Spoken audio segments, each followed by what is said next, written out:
दादा भगवान हर बात में सजग थे।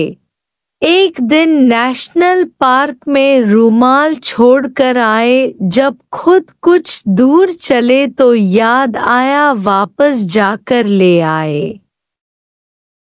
कोई तो कहेगा ब्रह्मज्ञानी को क्यों परवाह है, पर हर कर्म में सजग थे, ऐसे ही क्यों चीजें गवाएं।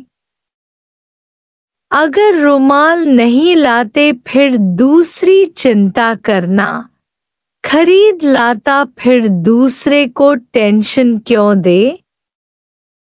अपने को मोड़ना।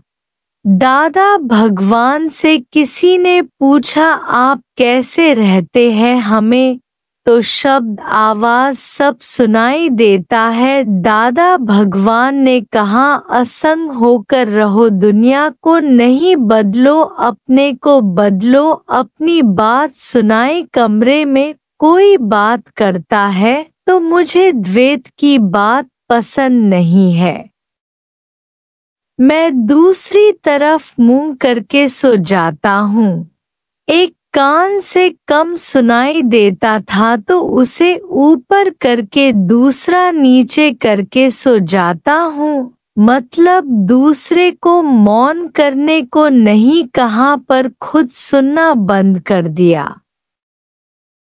एक बार किसी ने कहा शादी में रिकॉर्ड बजते हैं, नींद नहीं आती है। दादा भगवान ने कहा उनका तो कभी 2 दिन आता है खुशी करने का, तुम तो रोज नींद करते हो, उनको खुशी पूरी करने दो। भगवान दादा शरीर को अपना नहीं समझते थे, जैसे भक्तों ने ले लिया हो। भक्त जिस समय भगवान को कहते उठोगे उठ जाते।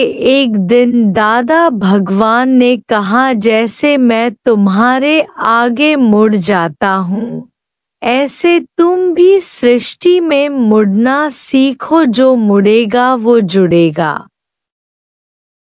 अहंकार में हस्ती लेकर नहीं चलना। रबड़ की तरह मुड़ जाओ। दादा भगवान का आदर्श ही जीवन है, हर समय मौज ही मौज। दादा भगवान कभी कभी अपनी जीवन लीला भक्तों के कहने पर सुनाते थे तो बड़े ही आनंद से कहते कि मैंने जीवन में मजे ही मजे किए हैं। दादा ने जीवन को मौजमय बना दिया था, कभी अपने अनुभव में दुख की बात नहीं बताई। हर वक्त मौज की ही बातें बताते।